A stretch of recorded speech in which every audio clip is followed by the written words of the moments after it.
think that is something that is true, that humor can only come out of something sad, or do you think that is a cliche?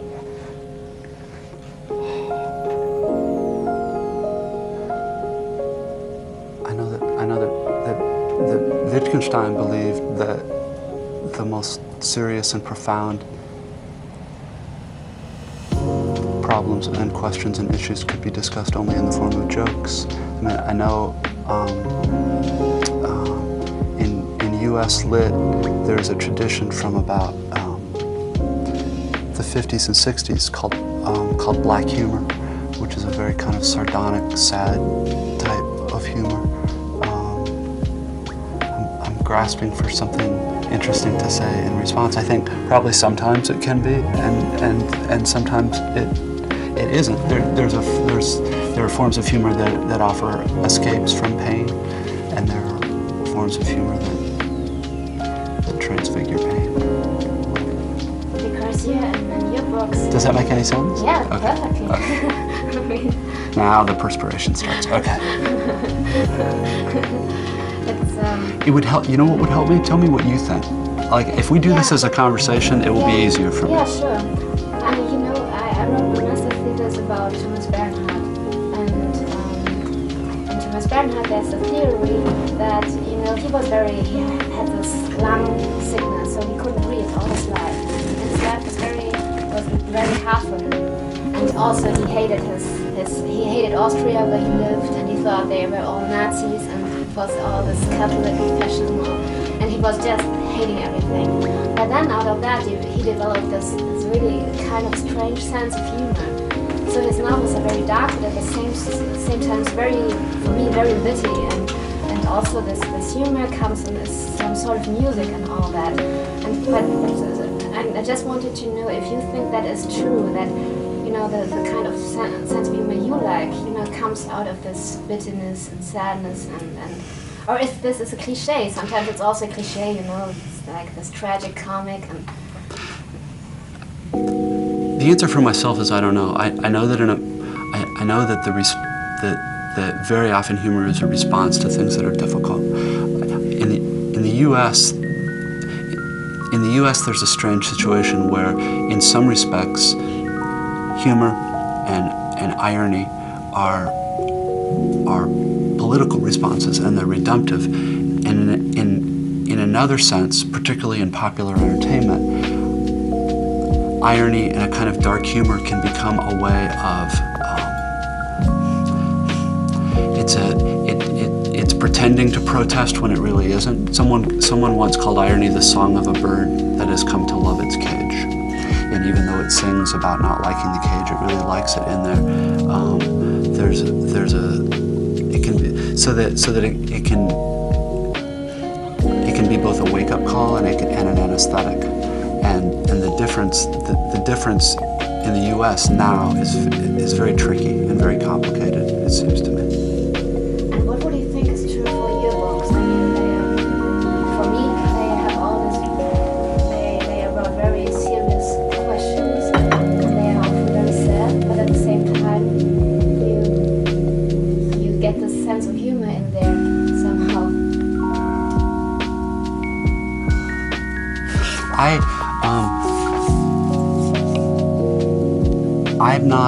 I'm not often all that aware of stuff that's really funny in the book. In the American version of Infinite Jest, I set out to write a sad book, and when people liked it and told me that the thing they liked about it was that it was so funny, it was just very surprising. It's the other strange thing about humor. I teach school and I teach literature, and some of what I teach is Kafka, and there's a story about Kafka that in some of Kafka's most horrific stories, his neighbors would complain because he would be laughing so hard late at night as he wrote these stories. He found them very, very funny. And there are things in them that are funny, but I don't know that many people would understand laughing so hard that your neighbors would complain. So there's something, it's probably difficult to talk to a writer about the humor or sadness or something in his or her own work because our sense of it tends to be very different from readers. Yeah, but there was one interview you gave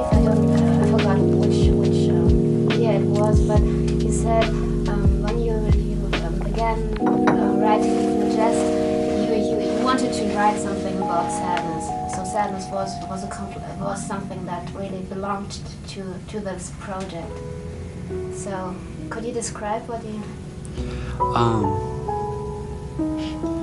It was a while ago.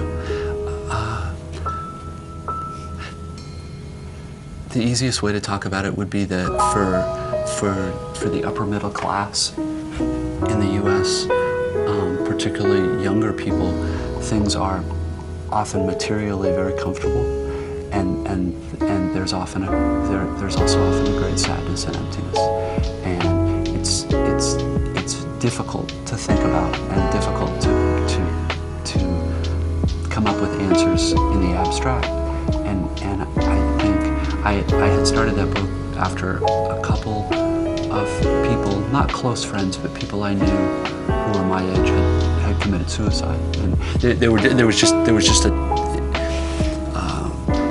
just became obvious that something was going on, and I know that impulse was part of starting the book. The book is so long though, and took so long to write, that it's almost hard to remember the impulses at the beginning because everything sort of changes. I mean, it's something you live with for years and years rather than something that you just have an idea or a feeling and you just do. I think one of the ideas of the book is that there's a particular ethos in U.S. culture, especially in entertainment and marketing culture, that very much appeals to people as individuals, that you don't have to be devoted or subservient to anything else. There is no larger good than your own good and your own happiness. And that in the book, as best I can recall, characters who become drug addicts, there is a form that the root in English of addict is the Latin addicere, which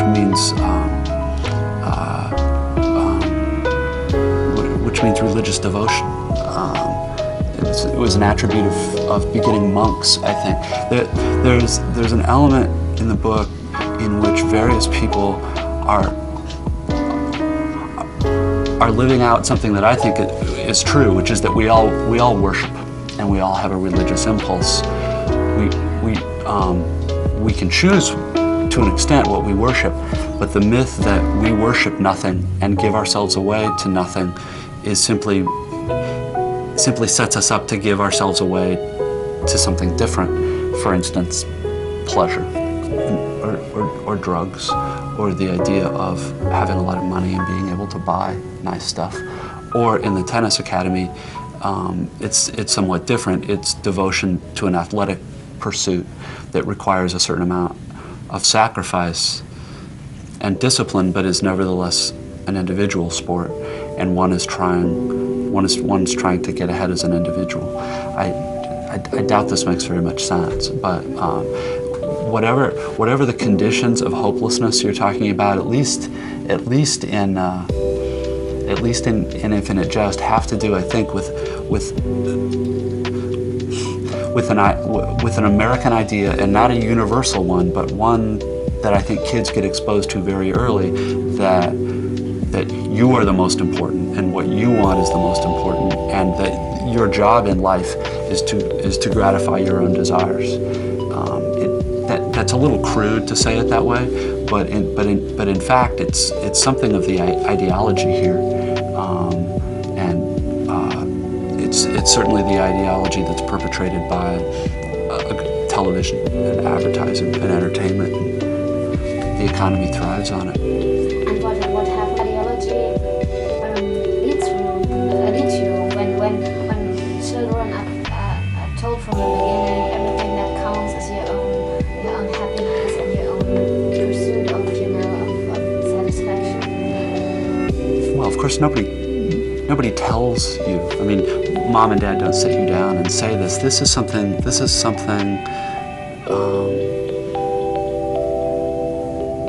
something very subtle and is delivered by a great many messages.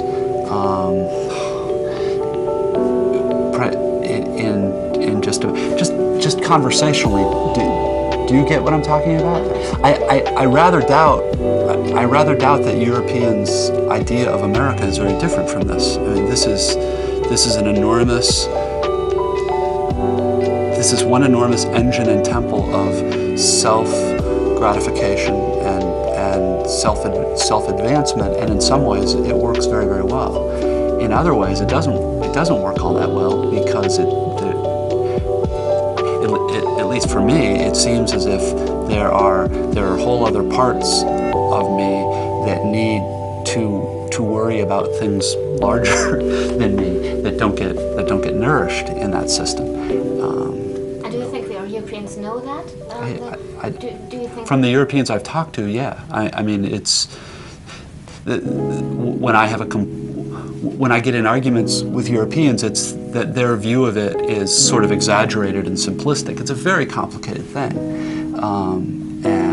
and full of paradoxes and ironies and all kinds of stuff. And the idea that America is one great big shopping mall, and that all anyone wants to do is, grasp their credit card and run out and buy stuff, is a stereotype, and it's a generalization. But as a way to summarize a certain kind of ethos in the U.S., it's pretty accurate, particularly after the elections we just had on Tuesday. It's the U.S. is not getting better in this area. It seems like it's getting worse. Yeah, I mean, I've been coming here every year over the last couple of years, and it seemed to me I seem to see the progress in that, this development. Also, people, when you go to a department store, people seem more aggressive in trying to sell you stuff. Yeah, it seems to get. On the other hand, I really like it here, because I mean, in Germany it's not that funny too. But yeah, It's not that what? not that funny all the time too. I mean, it's also also an intellectual crisis and everything. It's you stand still somehow. There are certain paradoxes that go along with being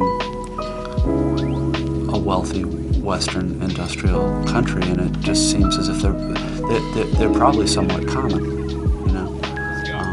We have our race problems. You have the problems of absorbing East Germany and dealing with all that stuff. I'll stay out of politics. It's too upsetting. Also in this interview I read, there was also this that you said, well, you wanted to write something about a generation. I mean, you weren't sure if you were right about this generation, but you somehow had that feeling that your generation was in that kind of trouble. Well, my memory is one of the reasons for studying the book in the future was that I'm now 40, so I was born in the early '60s, and to an extent, I think my generation tends to think of itself as children still, and as people with parents, and I remember wanting to do something about what would be the situation of our children, or kind of the next generation. And this childlike thing has this also something. There's one story in interviews with Elias Mann where the depressed person is always talking about the wounded inner child. Is that something that belongs together, or is this?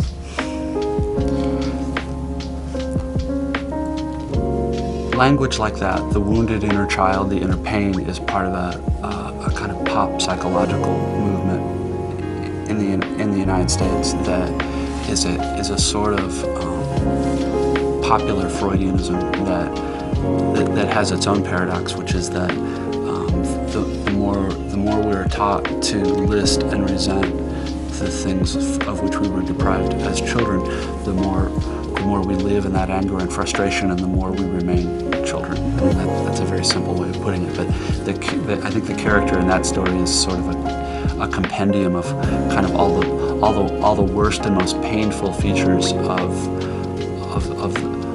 the popular psychology movement in the U.S. And I don't know whether there's any analog to that in Western Europe or not. And when you said that, I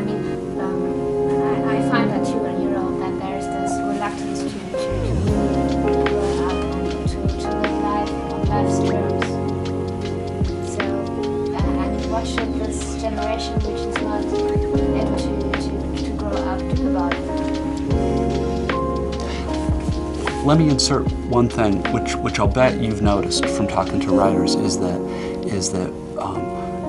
most of the stuff that we think we're writing about in books is very difficult to talk about straight out. You know, question and answer, and in some sense, it probably can't be talked about directly, and that's why people make up stories about it. This is all a big defense because I feel like what I'm saying is so simple and so reductive. To the extent that I understand it, being what you call grown up isn't a lot of fun a lot of the time. There are things you have to do. There are things you want to do that you can't do for a variety of reasons. And I think I think there, for young people in America, there are very mixed messages from the culture. That there's a streak of moralism in American life that extols the virtues of being grown up and having a family and being a responsible citizen. But there's also the sense of do what you want, gratify your appetites, because when I'm a corporation, appealing to the parts of you that are selfish and self-centered and want to have fun all the time is the best way to sell you things, right?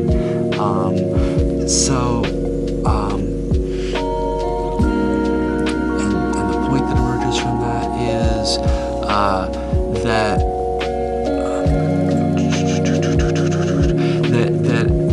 it's, I think, one more example of the American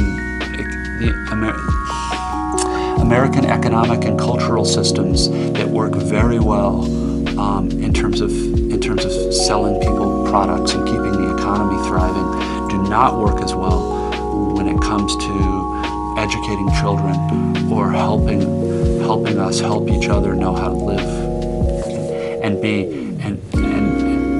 to be happy, if that word means anything. Clearly it means something different from whatever I want to do. I want to take this cup and throw it right now. I have every right to. I should. You know, I mean, that we see it with children. That's not happiness. That feeling of having to obey every impulse and gratify every desire it seems to me to be a strange kind of slavery. Nobody talks about it as such, though. It talks about the freedom of choice, and you have the right to have things, and spend this much money and you can have this stuff. Again, saying it this way, it sounds to me very crude and very simple, but that's sort of the way. Yeah, no, I don't think so. But I mean, once you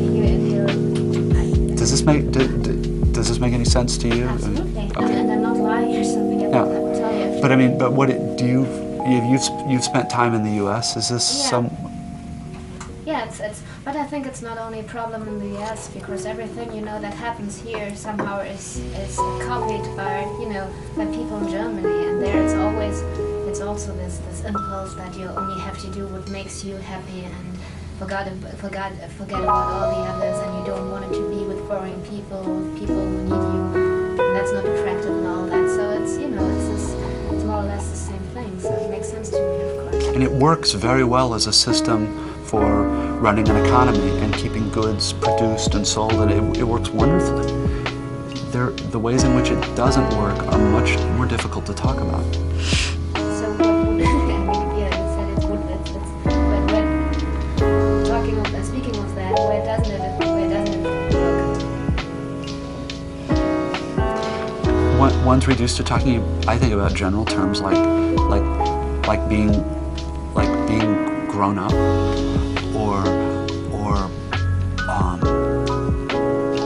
a term that's rarely used here anymore. And see, and now I feel embarrassment because I'm going to sound like my grandfather or something. But the word citizen, the idea of being a citizen, it would be to understand your country's history and the things about it that are good and not so good, and how the system works, and taking the trouble to learn about candidates for political office, which means often reading stuff, which isn't fun. Sometimes it's boring. But when people don't do that, here's what happens. the candidates win who have the most money to buy television advertisements, because television advertisements are all most voters know about the candidates. Therefore, we get candidates who are beholden to large donors and become, in some ways, corrupt, which disgusts the voters and makes the voters even less interested in politics, less willing to read and do the work and do the work of citizenship. And when I was a little boy, there was a class called citizenship. And, here are certain things about America and America's history. Here's why it's important to vote. Here's why it's important not just to go in and vote for who the best-looking candidate is. Here's what's really interesting, and I don't know if you can translate this. Talking about this now, I feel ashamed, because my saying all this sounds to me like an older person saying this, like a person lecturing, which in American culture sets me up to be ridiculed. It would be very easy to make fun of what I'm saying. You know, it'd be very, very easy to make fun of what I'm saying, and I can hear in my head a voice making fun of this stuff as I'm saying it. And this is the kind of paradox, I think, of what it is, of what it is to be a halfway intelligent American right now, and probably also a Western European, is that there are things we know are right and good and would be better for us to do, but constantly it's like, yeah, but you know, it's so much funnier and nicer to go do something else, and who cares, and it's all bullshit anyway. Sorry about that. No, but it's the same dilemma actually in Germany, with people wanting to say something and knowing at the same time it is this intellectual stereotype, but on the other hand, you can't forget about it. I mean, and one of the things it causes is tension and unhappiness in people. I don't think it's very complicated, and I don't think I've named the only reason for it. The paradox is that sort of tension and complication and conflict in people also makes them very easy to market to, because I can say to you, feeling uneasy, life feels empty. Well, here's something you can buy or something you can go do. It makes us. It makes for the economics term is inelasticity of demand. Like, I demand all the time, no matter what the price of it is, and it works really well in an economic way. Emotionally, spiritually, in terms of citizenship, in terms of feeling like a meaningful part even of this country, forget the world. You know, and I'm sure the U.S. government's sort of arrogance and disdain for the rest of the world is unpleasant, but it's also a natural extension of certain cultural messages we send ourselves about ourselves that work very well in some ways and make us very rich and very powerful. It's all complicated. So, we are somehow addicted to having fun, and even, you know, in so-called serious literature, it's that, you don't want to make this effort anymore. Books who are serious also have to be very entertaining, and you don't want to be bored. And that's, I mean, I think 20, 30 years ago, you could still read a book, and it would be this kind of work to do, but you wouldn't think, well, I have to be entertained all the time. And then, so how do we get out of this dilemma when everything, even for intellectuals, has to be entertaining and not boring? I don't know that. I don't know that I'd agree with the last part of what you said. There's a real split. It's interesting that you went and interviewed Crichton, because there's a real split in U.S. literature between commercial literature, novels like that Crichton writes, Stephen King, Tom Clancy, who are the other big, Grisham, the law guy, some of which are really pretty good, but they're and they make a great deal of money, and there's a whole lot of demand for them. And then there is still, and I think it's probably like this well, it's probably not quite, there's probably more demand for serious books in Europe, but here there's a small pocket of probably, I don't know, 500,000, say 1 million readers who many of whom are from the upper classes and have good educations and have been taught the pleasures of hard work in reading or music or art, and like that. I mean, when you're talking to me, you're talking to somebody who doesn't have very much power in the culture and who's not very important except in a fairly small, I don't know what the analog would be. It would be something like maybe contemporary classical music in the U.S., which there are people who enjoy it and listen to it, partly because of training and partly because they're disposed to be willing to do a certain amount more work reading it. But compared to popular music and rock and roll and hip hop and stuff, classical music is nothing. I mean, economically or commercially, or in terms of how many people have heard of it or how much an influence it has on the culture. So,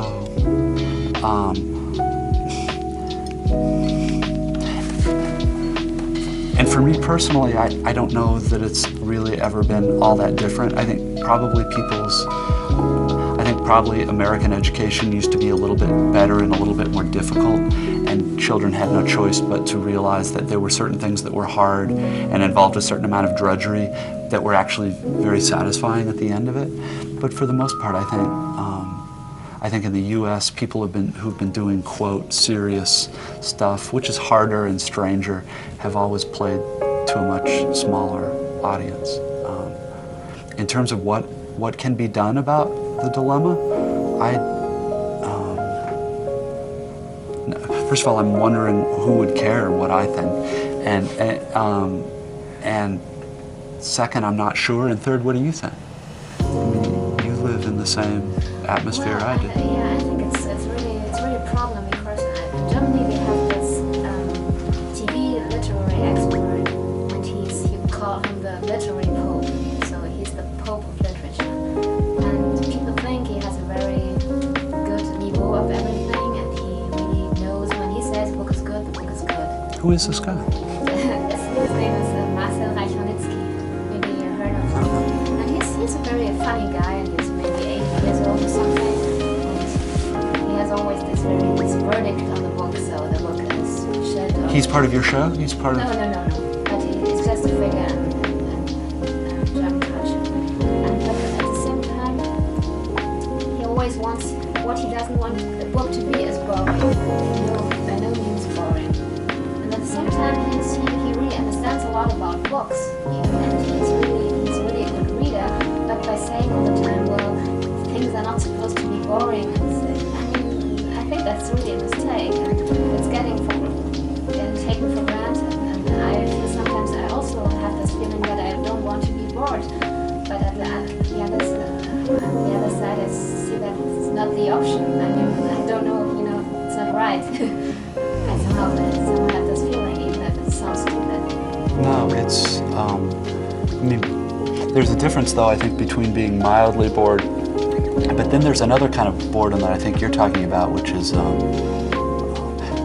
reading requires sitting alone by yourself in a quiet room. And I have friends, intelligent friends, who don't like to read because it's not just bored, there's an almost dread that comes up, I think, here, about having to be alone and having to be quiet, and you see that when you walk in, when you walk into most public spaces in America. It isn't quiet anymore. They pipe music through, and the music's easy to make fun of because it's usually really horrible music. But it seems significant that we don't want things to be quiet ever anymore. And to me, I don't know that I could defend it, but that seems to me to have something to do with when you feel like the purpose of your life is to gratify yourself and get things for yourself and go all the time. There's this other part of you that's the same part that can kind of is almost hungry for silence and quiet and thinking really hard about the same thing for maybe half an hour instead of 30 seconds, that doesn't get fed at all. And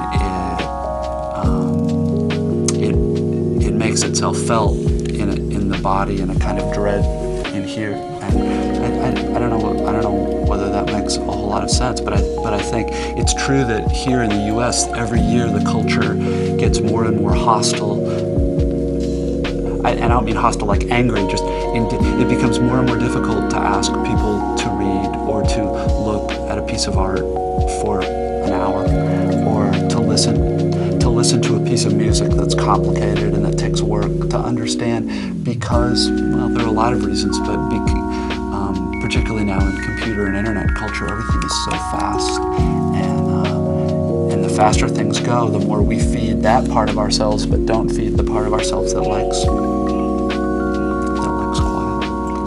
that can live in quiet, that can live without any kind of stimulation. It's an American idiom, going to hell in a handbasket. Things are getting worse and worse and worse. When we're saying it, are we just saying exactly what people our age said 100 years ago? There's no way ever to know how different we are. Yeah, things seem different.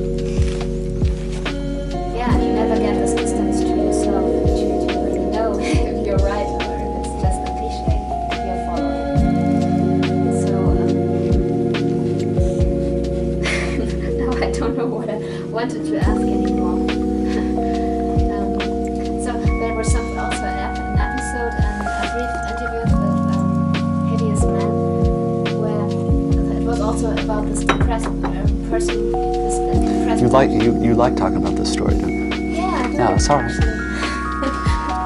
bad? No, it's fine. And there was something that I read that happens to me very often. I have a friend, and she has multiple sclerosis. Yep. And that's a very bad thing for a young woman. That's no fun. No, definitely. And she calls me, and as soon as I pick up the phone, she instantly begins to talk, about her sickness and what she takes, and about going to the hospital. And Now, all is that. this part going to make it onto the interview? Are we going to hear this part? No. No. Okay, that's what I figured. All right, keep going. Keep going. Everything I say is not going to make Fine. it anyway, Okay. so Great. don't worry about that. Great. But I thought you wanted to have a conversation. So Yes, no, this is good. I'm just wishing this is good. Well, they can hear it, but it's not making it to the show. All right. So she calls me, and at the moment I heard her name, I think, oh shit, okay, the next couple of hours are gone, because she's telling me all that stuff. And on the one hand, I know she has really got to get that out, and it's somehow my duty, because I like her, to hear that.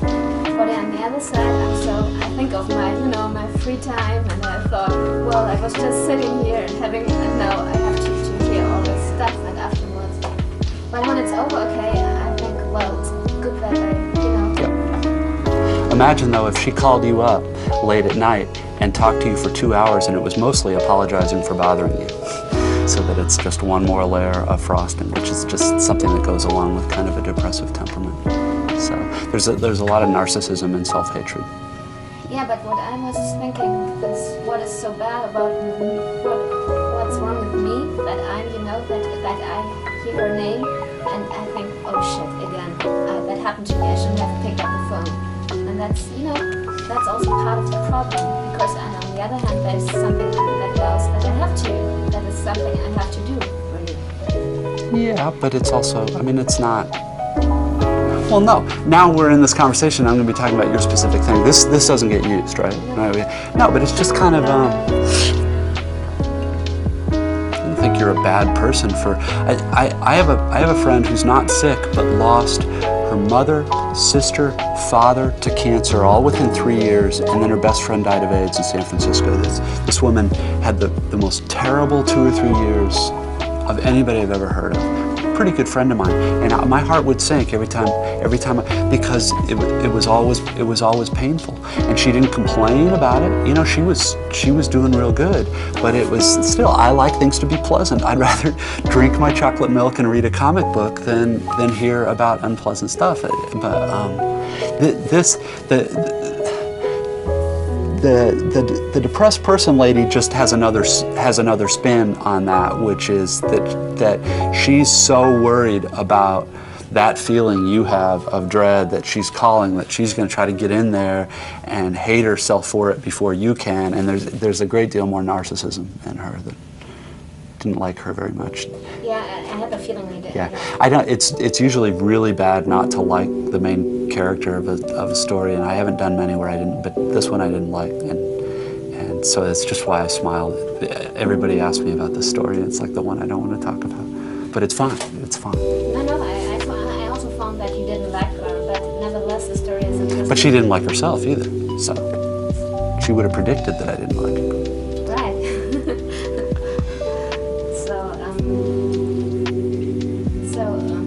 Do you still watch TV? I don't have a TV, because if I have a TV, I will watch it all the time.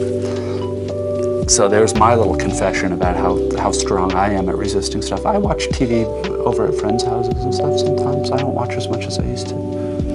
Yeah, but Infinite Jest, the entertainment is not coming from TV directly, but it's coming from these, I thought they were small, from these cartridges that you kind of order and get all the time.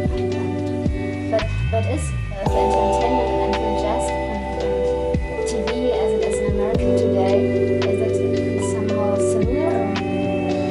Well, I don't know what you mean by TV. I mean, there's network TV, and there's cable TV, and there's satellite TV, where we can get 500 channels, and then there are movies and various things available on both tape and DVD. And so the phenomenon of TV, the stuff you can look at when looking at a TV, is probably not all that dissimilar. My memory in Infinite Jest is that there was some complicated setup where they would sometimes broadcast things and then sometimes deliver it to you on a cartridge. And you would have to let me go look at that. I don't remember very well. Yeah, no, that's right. I don't think there are things about the book that are not probably economically all that realistic. Yeah, but it's just, it seemed to me that all the people in the book wanted to reach a similar state of mind, like something like amnesia, people who were doing drugs, and people who were using the entertainment. And there was one woman who did something to herself, and she said, "I didn't want to hurt me, but I didn't want to be hurt anymore. I just wanted all this stuff with life. I just wanted it to stop." Is this a similar goal which people want to reach about similar ways? Sort of amnesia or self-forgetting? Sure, I guess. I mean, I think part of the allure of both drugs and entertainment is escape, yes, from my problems and my life and having to be stuck in here. I can, pretend I'm James Bond or pretend to. It just it seems fine over the short haul as a way of life. It doesn't work all that well, though. No. No, but in your book, there are a lot of people doing drugs and trying to, not have to feel those things anymore. Yeah, well, stop me if I'm wrong, but because again, like I said, I did this thing like 7 years ago. Just say what you think about it. No, I don't quite get the question, because it seems to me like the parts of the book that have to do with drugs have mostly to do with this halfway house, where people who've been doing drugs for 10 years kind of stop and then sort of lose their minds, because all of a sudden now they are starting to feel some of this stuff. So if you're talking about the more general allure of drugs, to the extent that I understand it, which is about as specifically as I'm going to talk about it, it seems to me to be, and this isn't a very original thing to say, it's a pretty natural extension of corporate capitalist logic, which is, I want to feel exactly the way I want to feel, which is good, for exactly this long, and so I will exchange a certain amount of cash for this substance, and I will do it, but it's all of course a lie, because the control gradually goes away, and it stops being that I want to do it, and becomes that I feel I need to do it. And that shift from I want something to I feel I need it is a big one. Yes, I mean, most of the problems in my life have to do with my confusing what I want and what I need. I was just having this very have to admit, very simplistic notion that what we wanna reach, what most people want to reach is the state of thoughtlessness, not having to think anymore.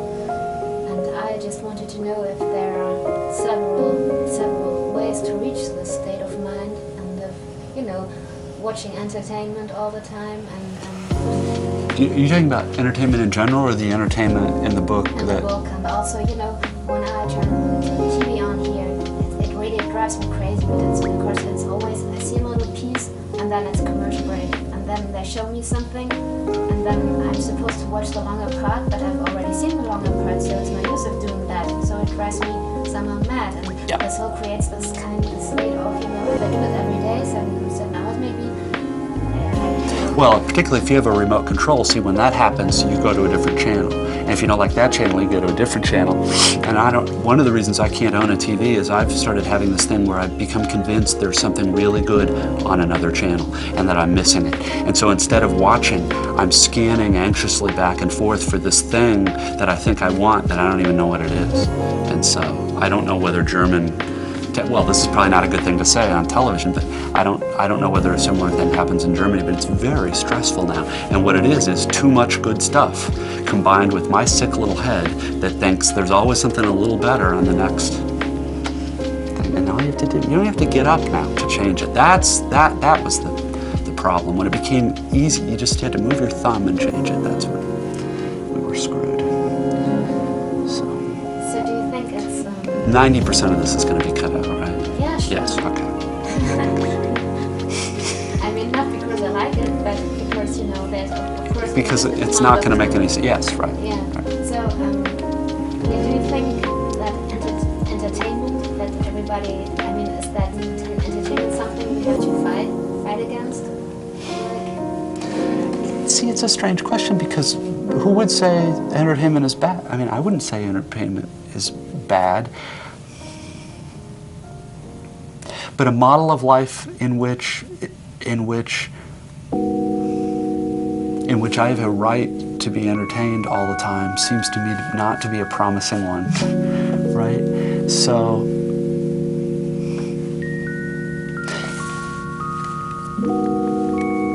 and this won't translate, but of course one of the insidious things about it is that entertainment is so goddamn entertaining. So imagine this show were running on American TV, and I were sitting in this hotel watching it. Okay, we've got this pointy-headed, nerdy guy talking about this stuff, or I've got, Pamela Anderson running on a beach, or a hilarious comedy. Which one am I going to watch? When I'm saying, there's no, if fighting against entertainment is even required, how does one do it unless? Well, there are two options. One is you direct the attack only to people who are willing to listen to the complexity, but those aren't the people who are enslaved by entertainment anyway. Or you find some way to make the attack on entertainment entertaining, in which case you've been captured by the very thing you're fighting against. It's very, very strange. Yeah, that's exactly the dilemma. Yes. That's exactly it.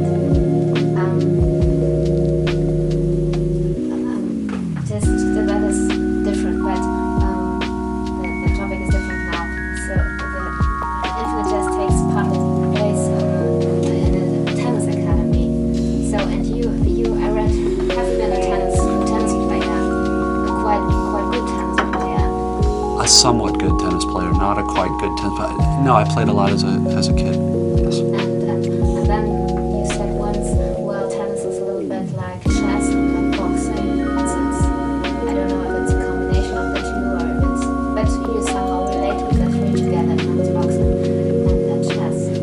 So what makes tennis so special? Sorry. Well, if you're asking why it's in the book, the reason it's in the book is it's the one sport I knew well enough to be able to try to talk about why it was beautiful. And it's also a sport that has to do with two very bounded spaces and sending stuff back and forth between them, which has other stuff to do with the book.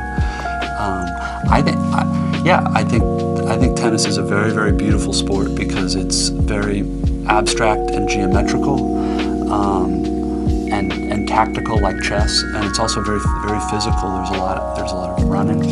You get very tired playing. I don't know about the boxing thing unless that it's just usually one person against another person. But it's chess? well, if you're really interested, really good tennis players, like really good chess players, are always thinking 4 or 5 moves ahead. Actually, this was something that some of the German players who were superstars in the 90s were something very good at doing. Boris Becker didn't just come up and hit an ace. What Boris Becker, and I think he'd learned this from McEnroe, was really good at hitting a forcing serve that made you hit a weak return that let him come into the net and put the next shot away. I mean, so that everything is being thought of ahead. But it's also very combative. You and I are playing. If I win, you lose. I'm trying to beat you. Very individual. I don't feel like this is making any sense at all. Okay. I'm sorry, but No. Okay, fine. Well, you can run some sort of editing magic. Not sure, but I don't have to. But there's also something about it's also combat at a distance. In boxing, the two bodies are very close to each other. There's something a little colder about tennis, which is I'm trying to beat you, but you're 75 feet away from me, and what's traveling between us is just this small thing. There's something more abstract about it, which is a little bit more like chess. And what you also said is more mathematical, right? There was. Are you talking about the essay that talks about calculus and tennis? Maybe I didn't understand it, but it was here when Mario talks to this guy from, his name is Shit. Yeah, and he says that. A German, as I recall. Yeah, but it's not a German name actually. No, of course it isn't. What it is it's a like vaguely Germanic sounding name to Americans. Yeah, he's not the subtlest character in there. I just thought of him. Well, the angles are mathematical. So I don't know. What is literature able to do that other? Sorry. I saw this on the sheet of paper. Yeah, because I had to. Good. So let me ask you first, and then I'll about what is it that literature can do that other things can't do? Well, It's not so easy, is it? No, not at all. But I thought you're more intelligent than I am, so I thought. Well, actually, I read this in this interview, and you said something is that good art somehow is able to not make you feel alone in this. And that is something actually that I'm very addicted to, because I'm simple as I am. I'm very I'm very happy when I don't feel this so lonesome when I read something. And I also when in good literature is something very musical to me sometimes. That I had that with Bernhard very much, because the thicker he got in his life, the easier the words became, and it was some kind of music. So for me, I have the beauty of the words, and also this musical thing about it, and then also sometimes it's something philosophical and not feeling alone. That's how. Can we just put that in? That's a better answer to the question than I could have given. No. First I had to answer. Well, play back the tape of what she said, and I'll just no.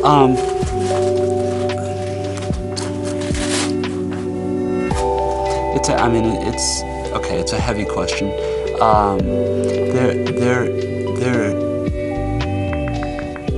There's something musical about it because it has to do with patterns of meaning that develop over time. There's stuff for me about reading that isn't like looking at a piece of art, because there I choose how long I look and what I look at, and I'm being directed through a linear flow of time. But in a piece of music or in a movie, that flow is directed for me. I've really got no choice but to follow it. Whereas books, it's weird. I'm I'm moving through time through this thing, but I can also, I don't know whether you do it or not, but if I've read a paragraph I like a lot, I go back and I read it over again. So I'm trapped in time, but I've got more mobility within that time. And then I think, there's other writers I've talked to about this, and most of us who end up doing this like to read as kids, probably for the same reason you did. There's I'm trying to think of a way to say it where it doesn't just sound stupid and simple, but it goes without saying that there are 4 of us in this room. I'm sure we all seem fairly pleasant. We don't. There are big limits on what we'll ever know about each other. I don't know what's in your mind right now. God knows I don't know what's in his mind right now. There is a way for me, and I'm not really talking. I'm talking more as a reader, that when I'm reading something that's good and that's real, I'm able to jump over. I'm able to kind of jump over that wall of self and inhabit somebody else in a way that I can't, that we can't in regular life. And when I do inhabit that other person, very often what they're thinking or saying or feeling are things very much the way I do, but I'm scared there's something wrong with me that I do and nobody else does. There's a tremendous reassurance about that kind of communion and empathy. And then it gets more complicated because I'm also getting access to the mind of the author in a way that we don't have access to each other talking this way and stuff. And so there is, it's most of the friends I've got, and most of my friends don't like to read. Most of the friends I've got who don't like to read find it A, boring, and B, just kind of lonely and slow. And I just don't get it because watching television for me, although it's easier, is much lonelier. Watching flat images on a flat screen, doing interesting things, and often they're very easy to look at, is very different from knowing what it's like to be inside somebody else's skin, or knowing what it's like to be able to spend 2 hours with an author who somehow can make me feel like I know what it is. I mean, it just seems like a form of magic to me. And is it also comfort? I can't remember which American writer it was I heard him speak, and he said that his job is to comfort the disturbed and to disturb the comfortable. And so that there's something comforting about being able to inhabit somebody else, but there's something also very uncomfortable about it, because usually the experiences that person is having are just the ones that I don't like or that I haven't worked out. And it seems to me that the biggest split isn't between music and literature or music and sculpture or whatever. There are forms of art that offer us escapes from ourselves and our daily lives, and I think that's fine in small doses. And then there are kinds of art that offer us more sort of confrontation with our own lives. And I don't think it's surprising that there isn't as much demand or as much money in the latter, because it's more difficult and less pleasant sometimes. And it takes skill and education to get good enough at reading or listening to be able to derive pleasure from it. There's class stuff involved here that gets very tricky. But I think it's worthwhile. I think reading and writing are both worthwhile. That's very profound. Did good for a while. In the middle, that was lucid. All I did was parrot back what you said, but I took like 10 times as long. No, that's and I did this a lot more. So. Boy, is it hot in here now. Yeah, that's true.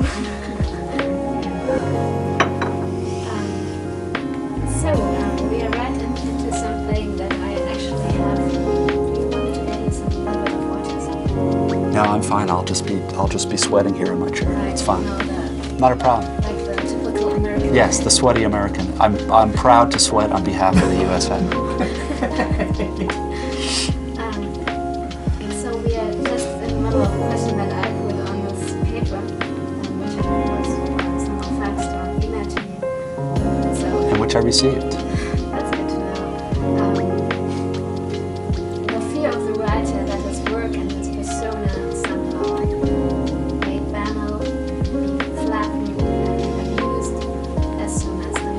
don't recall that. Where's that written down there? Yeah. Banal?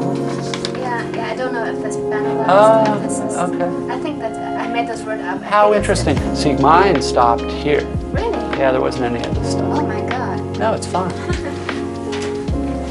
So it'll all be stuff. So we're talking about like the marketing of writing stuff. No, but I mean, it's the fear of the writer that his work and his persona are somehow made into banal. Not only by promoting. Yeah, well, it belongs to promoting. The work and his persona are the same thing.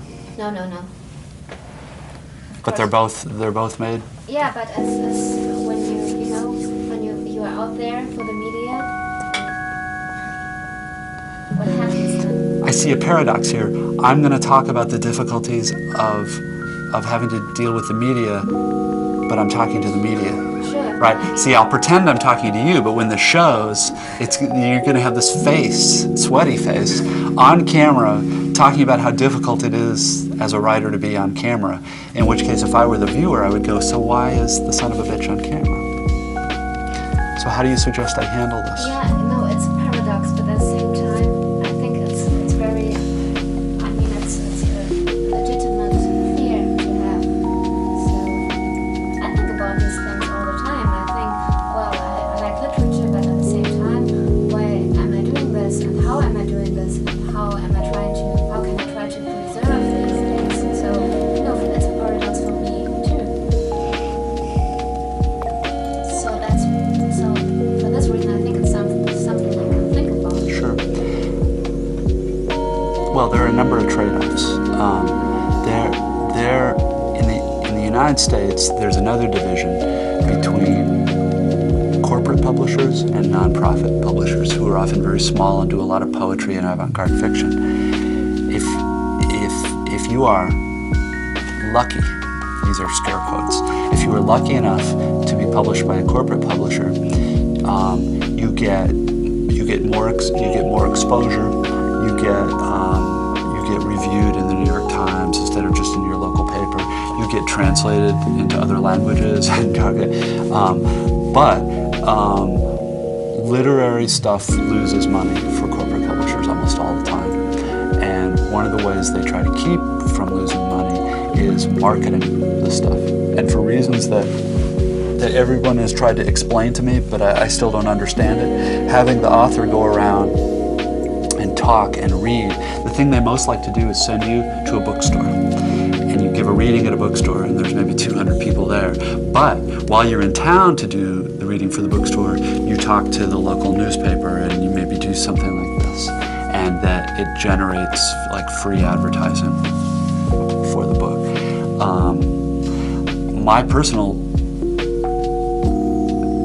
My problems with it are the following. My stuff I don't feel like is meant to be read out loud. There isn't really, it's not supposed to live on the breath.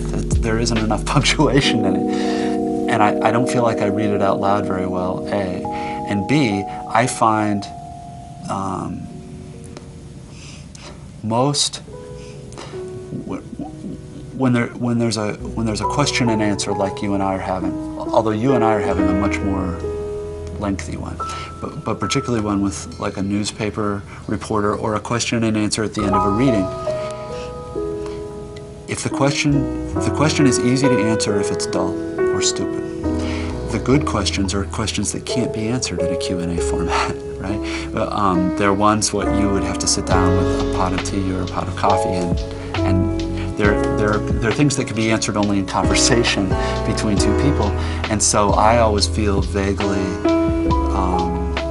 fraudulent, or there's a thing about doing this where you're helping me, we're pretending we're having a conversation, and I'm also pretending that there aren't cameras all over here, but in fact this is all on TV, and I know that I'm supposed to ignore, like I'm not supposed to look at the camera because that doesn't make for a good interview, but trust me, when I'm sitting here, the camera is the thing I really see. It's all very strange.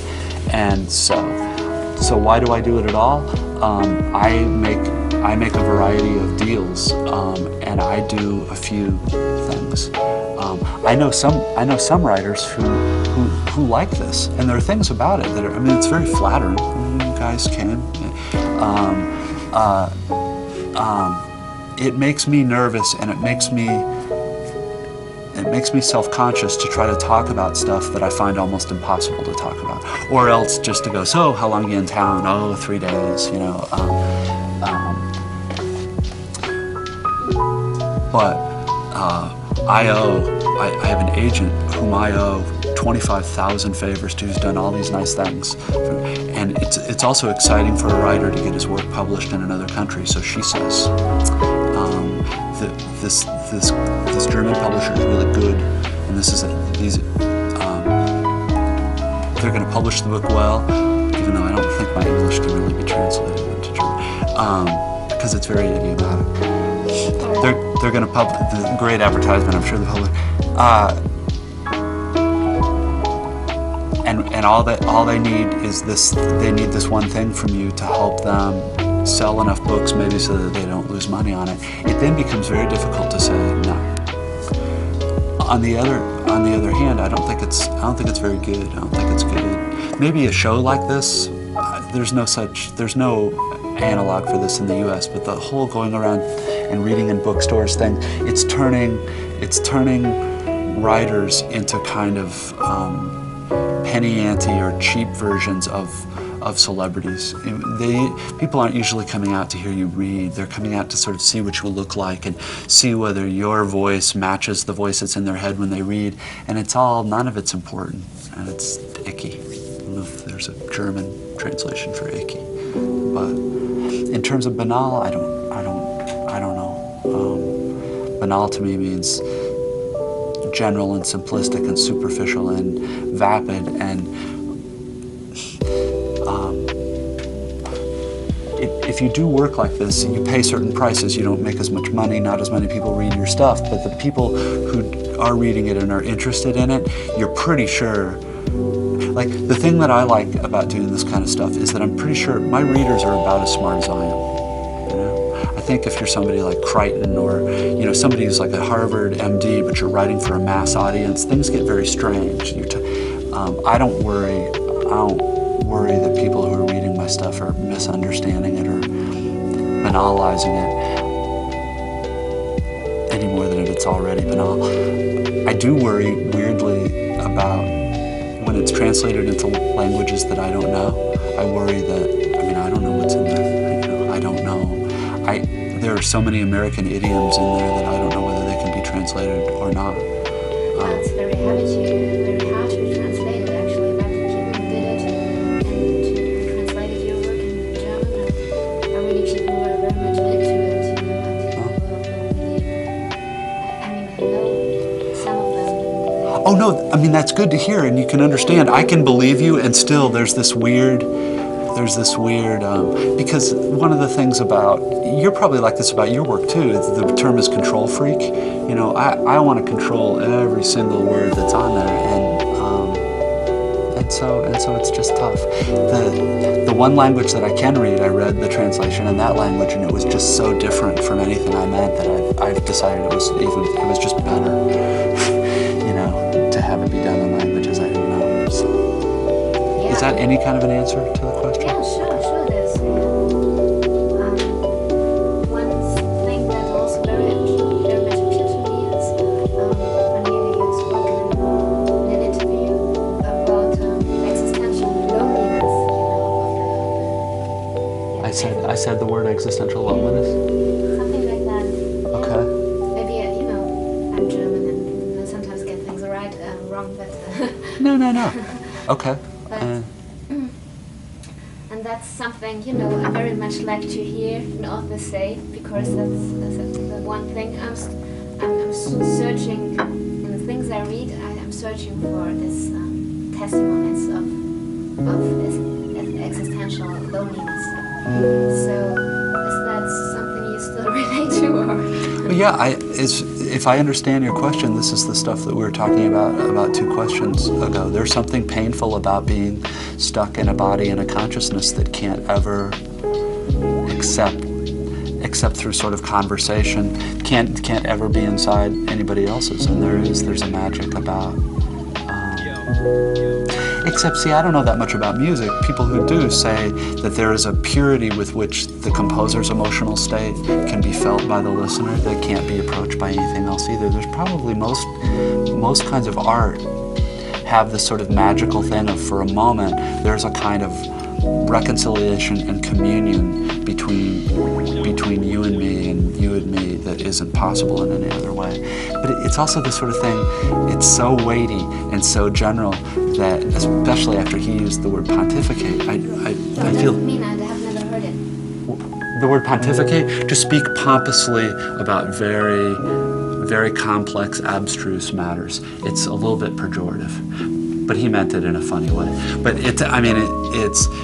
and this is something else about like being an American. When I hear the word existential now, I like half of me rolls my eyes. Oh, what a bit, the big sexy like philosophical term, and it becomes hard to speak seriously about it because all I can hear is being made fun of for how serious and boring and dull I'm being. If that makes any sense.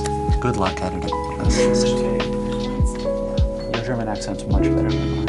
How surprising. Yeah,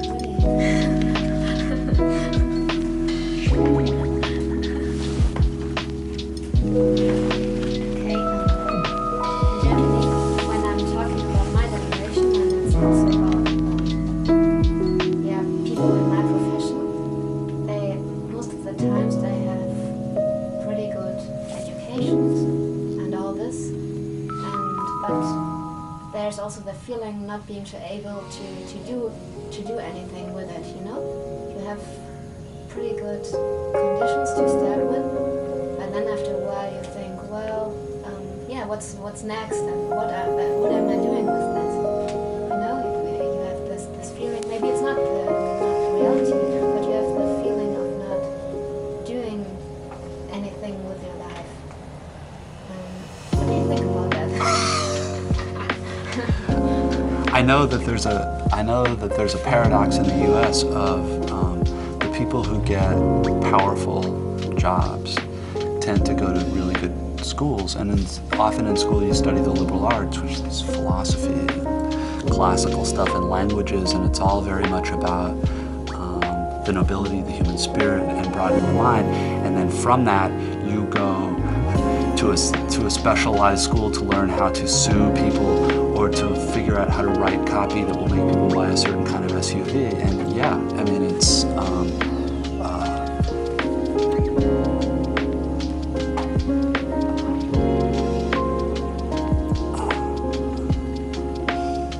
I don't know what I think about it other than that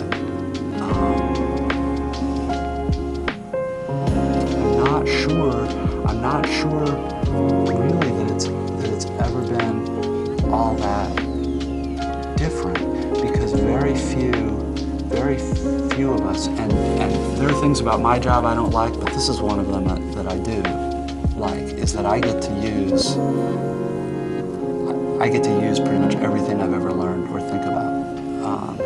And it's actually something that goes a long way when I bitch and moan about, sometimes it's lonely work, and sometimes, you worry that it's not very good.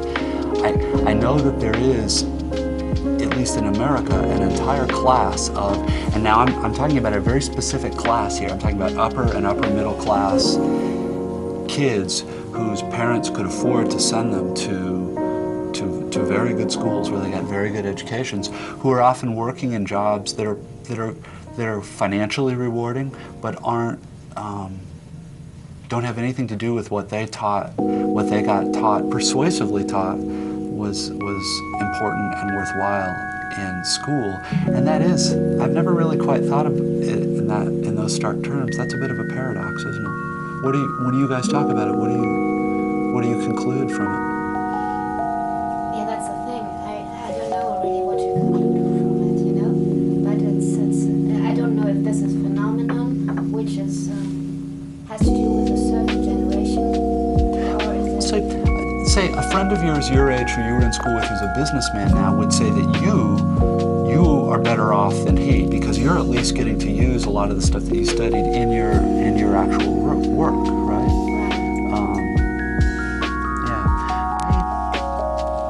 You know what? We could talk about it for a long time. I don't know that I could say anything about it that would be interesting on camera or from an on-camera point of view. My suspicion is that this has got something to do with something that was explained by original sin in Genesis, which is that as we get older, we have to do things to get money to stay alive, and that there are things about that often feel very wrong to us, which is probably it would be very nice if you cut that out, because that just sounds weird. I don't know. I get.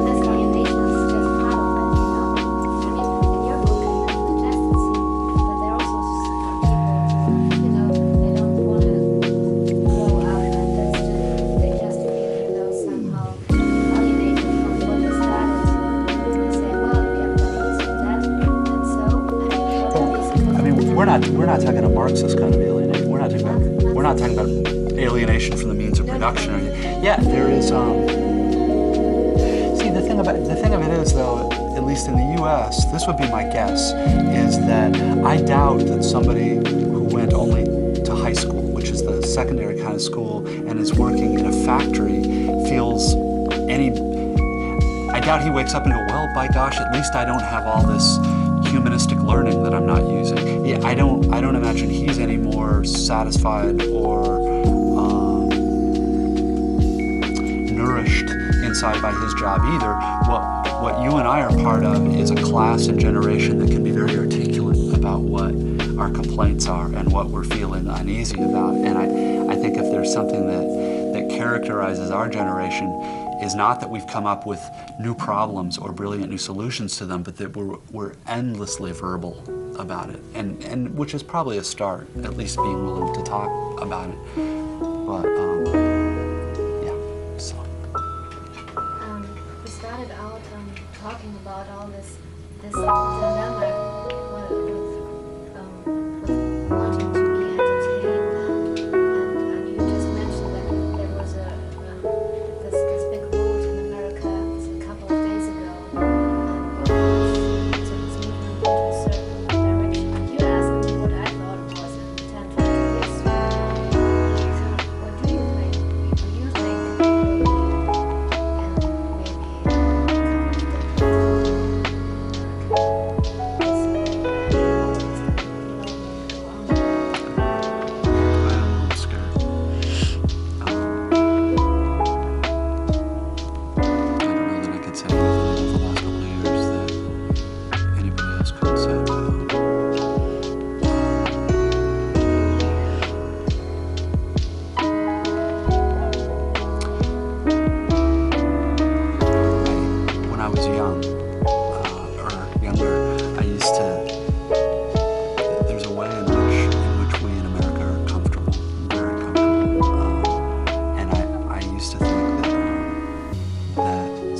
some of the political and social answers that I thought should be some of the political and social corrections that I thought should be brought about would happen when there was some sort of cataclysm or misfortune where we weren't as comfortable anymore. The fact that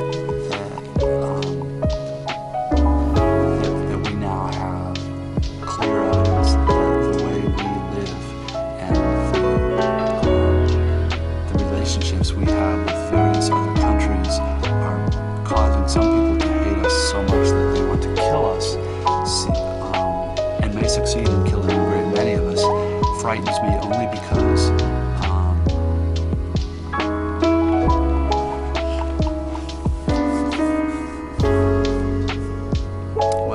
when I was growing up, one of the mythological periods for us growing up is the Great Depression, Weimar era, where the story goes, everyone pulled together. There were hard times and no one had enough, but everyone pulled together and everybody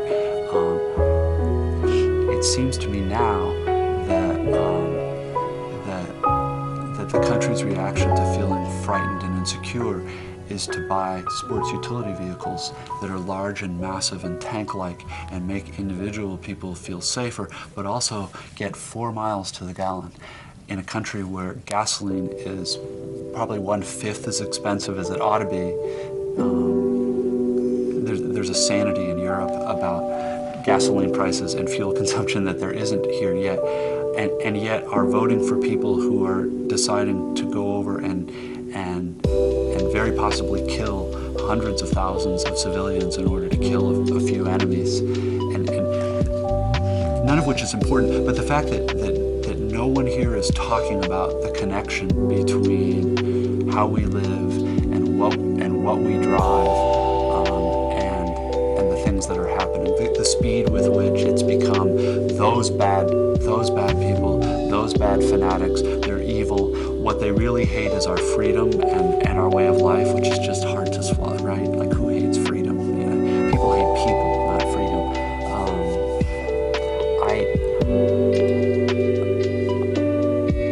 I now don't know what's going to happen, and I am as an American as scared. Not since I was a little boy and I worried about the U.S. and the Soviet Union having an intercontinental. Not since that have I been this scared, and this is totally personally, but I'm more scared of us than I am of anybody else, and that's a bleak place to be. I'm not sure how I feel about this. Well, you're going to use it if you want. I don't think this is an evil country. I don't think American people are evil. I think we've had it very easy materially for a long time, and we've gotten very little help in understanding things that are important besides being comfortable. And I don't think anybody knows how we will react if things get really hard here. And the fact that we're strong militarily and economically is a good thing, but it's also a frightening thing to some of us as Americans.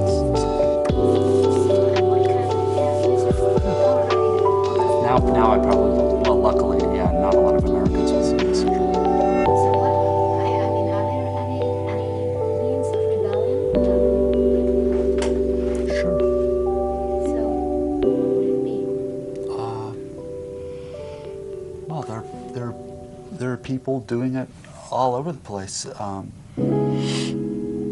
don't know about people rappelling down buildings and getting tear gassed and stuff.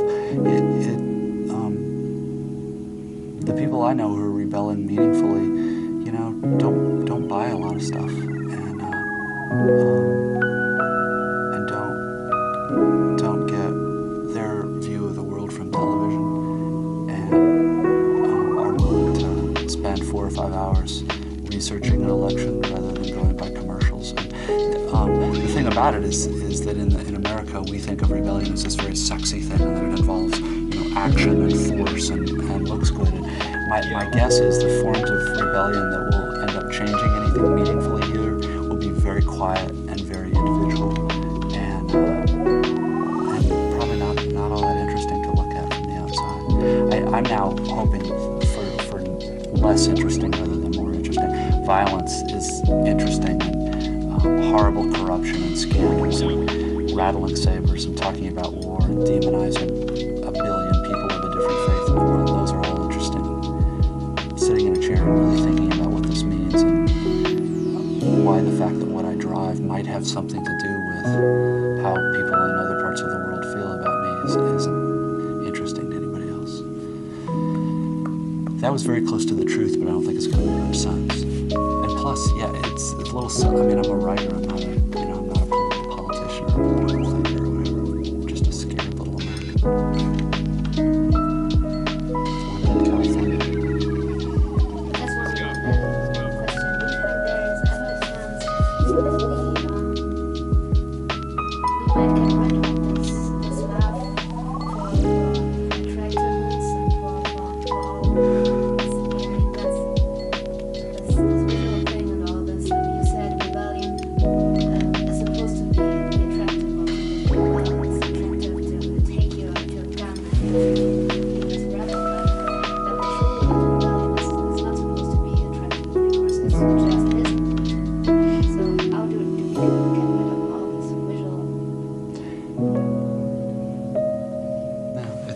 be saying this on television. See, there's something about there's nothing wrong.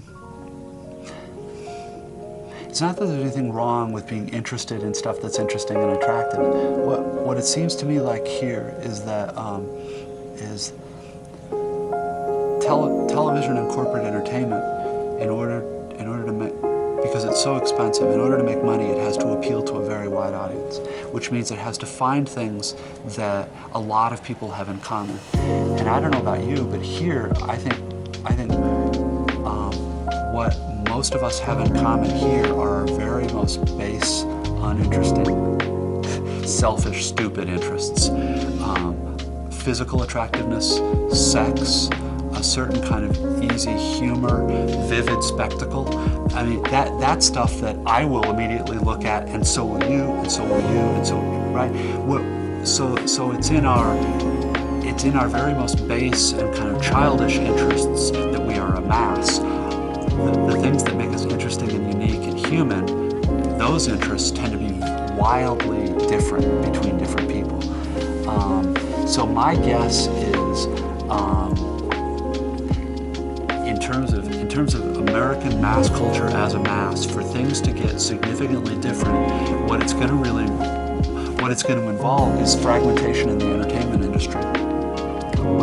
Something like what's happened in the American magazine industry, where instead of 3 or 4 magazines with millions of subscribers, you have thousands of magazines, each with a few thousand. That is, if entertainment can get more niche-y, N-I-C-H-E is the English word, it's possible that these companies that put this stuff out can stay alive and make money without having to appeal to 10, 20 million people. Because I don't think it's evil. I think it's just the way that it works. The only way to get 10 or 20 million people all interested in the same thing is to pitch your appeal very, very low. Because maybe you're not interested in any of the things that I named, just immediately, but I am. I'm no different than anybody else.